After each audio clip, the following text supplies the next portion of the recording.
Tough one. Real tough one to take today, guys. Hello and welcome to the Goon Talk. Back again with you guys for another show.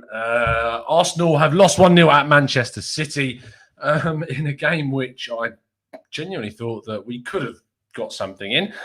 And it kind of turned out to be something very much the opposite to how I expected it to kind of run out. So let's go straight into it.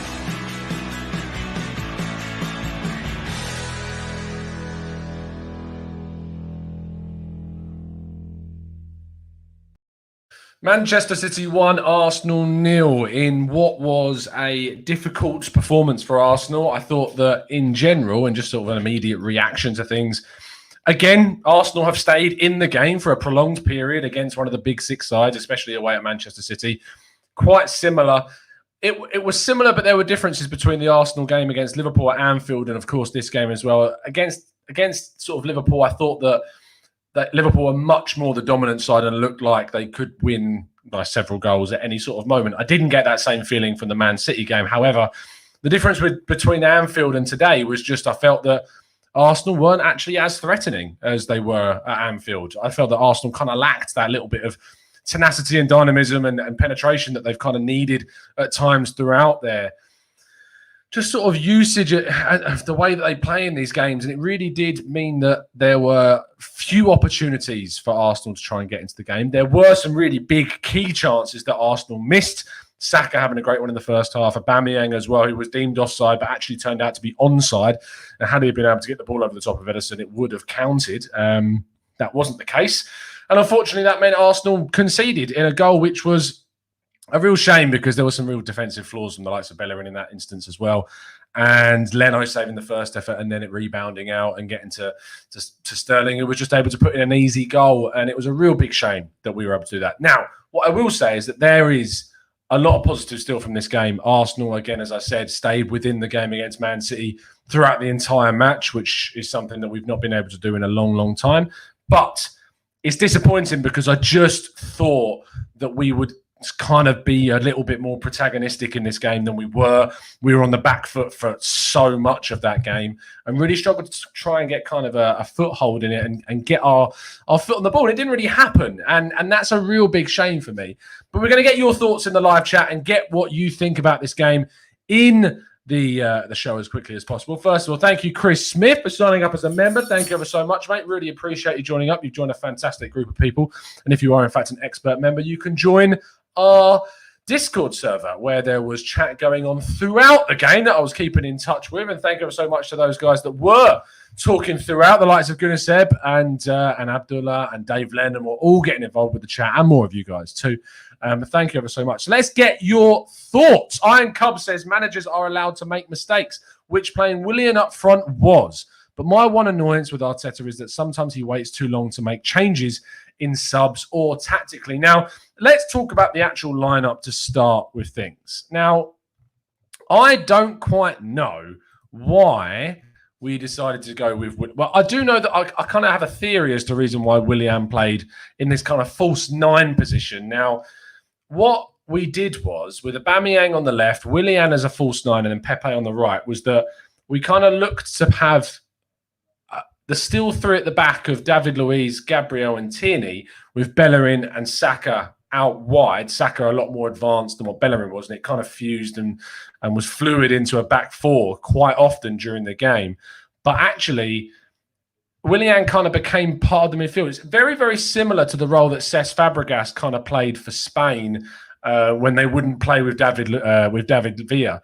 And Cesc Fabregas would kind of occupy this false nine position. And Willian did the same thing, because what happens often for Arsenal against these big teams is that these strikers become isolated. They don't get on the ball too much. And by playing someone in a false nine role, it means that they're deeper, they get on the ball, they try to make things happen. But Willian had a very, very poor game. Joseph Maseko says Willian was an ineffective false nine. And I have to agree. I don't think Willian did very well in that role whatsoever. I thought that he didn't come deep enough. I thought he stayed on the last man way too much for someone that was meant to be playing that false nine position. I definitely think that Arteta got that decision wrong. And a lot of people actually kind of thought that it would be Aubameyang that was playing through the centre, and he waited too long. Arteta waited way, way too long to change things in a forward line position, because Aubameyang playing through the middle can work when he poaches these opportunities. But playing on the left, what Pep Guardiola was able to do was recognise the danger of Aubameyang, and he put two very quick players up against him in Cancelo and Walker. And Walker playing in this right centre-back role in the back four, which he has done for England in kind of a back three, meant that whenever Aubameyang was kind of through, there was always someone with a recovery pace enabling themselves to catch up with Aubameyang and nullify that danger. And we didn't really get into the game tactically because we waited so long to change things. So long to change things. Ibrahim says, stop moaning. We made fantastic game against big team like City. And I don't think I am moaning. I think I'm being acceptably critical in the areas that we need to. And you know that if you guys are long-time listeners of the show, I will be one of the first people to turn around and show you the positives, what I think was good about this game. Now, I was disappointed in the initial lineup to see that Thomas Partey wasn't, of course, included in the game. And I actually thought that the 10-minute kind of cameo that we saw from him at the end did display a bit of what we can expect. We saw a couple of drives up the pitch. We saw a couple of good bits of passing. We saw a nice ball into the box. It was a very, very small cameo. We weren't able to see things. I'm kind of hoping that he plays in the Europa League as well to get his sort of minutes up and integration into the team as quick as possible. But City played very well, unfortunately. City had a really, really good game. And it just seems to be that when Arsenal come up against these sides like Liverpool and against City, that they do have these really good games. We saw Liverpool do that against us and then have an absolute deplorable game against Aston Villa in which they lost 7-2, of course. And City had that really horrible game against Leicester in which they lost 5-2. What I would say is that it looks like this season things are very wide open. Arsenal have now got their two hardest fixtures out of the way. We've taken 9 points from our first 5 games, which, yes, it's annoying that we've lost 2 of our first 5 fixtures, but when you put it into context that we've lost away to Liverpool and away to Manchester City, I'm not too concerned at this point. If it becomes the factor that we don't win against any of the big 6 sides away from home, if we don't pick up a win against Spurs, Chelsea, or Manchester United away from home this season, then I would start to ask a few more questions, because it is something that we need to desperately break a habit of, and have needed to break that habit for a long, long time. It feels, I think it's about 29 attempts now since 2015 that Arsenal failed to pick up a win away from home against a big 6 side. And we genuinely thought in the preview show there was a lot of positivity from you guys in the chat box, and you seemed to think that we could pick up a win, and as did I, thought that we could maybe pick up something from this game, but we just didn't. And I think a lot of my positivity was down to seeing that maybe Thomas Partey could be in this Arsenal lineup for this game. He wasn't. And I'm just hopefully praying that we see Thomas Partey integrated into this team as quickly as feasibly possible. Alex McCarthy says, I'd rather have 5 or 10 shots on target and lose a game than struggle to create and lose. Now, the biggest things that we lost in that game were the big key chances. The chance that Saka has is exquisite, and he needs to take that chance. Aubameyang as well, when he's through against Ederson, needs to lift that ball over the top of Ederson. He just didn't do that. And I thought the big chances that we missed. Now, having said that, as Thomas Lear says, Saka was brilliant. Saka had an absolutely fantastic game for us. And it's no surprise that he's been shortlisted for the Golden Boy Top 20, because he is a real talent. And it makes you think that if we can get him in that front 3 playing with a back 4, there is something that we can hopefully enable in him to be really special. Carl Halberg says, let's be real, world-class saves from a world-class keeper. You can't moan about that. I can't moan about it, but what I can say is that if we had have taken those chances, that we would have had a much better day today. And I think that's probably a complete given. T-Bar Pest says, City had 3 big chances and so did we. It's very frustrating. Now, the positive from this is that obviously we've stayed in the game. We've made progress. In this match, we were a lot better, and we stayed in it a lot longer than what we have previously seen in these games. And I think besides maybe Manchester United, City and Liverpool, Arsenal under Arteta have picked up more points nearly than anyone else. I think there is maybe another team in there as well, but Arsenal have picked up a lot of points under Arteta compared to our rivals since he took over. And I thought he made some mistakes today tactically. I think Willian at false 9 was not a good decision at all. If you're going to play a false 9, we've got one. Lacazette, play that role. Play him deep. Let him hold up the ball. Let him do that job that he does really well. Willian, I don't think that's the best role for him. If you want to play him as a number 10 in behind someone like Aubameyang, yes, go for it. I think that's a real good opportunity. But I really don't think that Willian is the right choice to be playing that. Godwin says, Ruben Diaz is a rock. He had an absolutely fantastic game, and I suppose that's what happens when you spend £60 million on a centre-back. Sometimes it does pay off, and when they get Diaz and Laporte together, there's a real big opportunity for those two to be a really good formation or combination and partnership for Manchester City. Slavomir points out something that I kind of noticed in the game, and that was that Ceballos was pretty invisible for most of the game. And yeah, I think that I had a couple of people tweeting me saying that we need to take Xhaka off of Partey, but if it was me, I would have taken Ceballos off. I would have taken Ceballos off of Partey at about half. I mean, I would have started Partey, but if it was a substitution kind of thing, I would have taken Ceballos off at half time. I would have put Partey in with Xhaka. I would have let us get a foothold in the game. I just felt that Ceballos kind of didn't really get his foot in the game, wasn't able to project himself on the team. That was a lot down to the fact that we kind of lacked the possession that was needed to really get Ceballos on the ball. But that's another reason why I'm quite unsure as to why it took so long to get Partey into the game. It's a real big criticism that I've got of Arteta in this game, that he didn't get the Ghanaian into the game as much as possible. If he's on the bench, if someone gets injured in the midfield, he's going to come on. If you're going to put him in the bench, he's good enough to start. And I just really kind of struggle. And I know that the obvious retort to that is to say that he's had one training session, but he played all through the international break for Ghana. He's played the start of the season of Atletico Madrid. He is match fit. He is match fit. And he's coming into this team and he should start. He should start, in my opinion. And you can turn around and say that one training session with the new team is not enough to get him to start.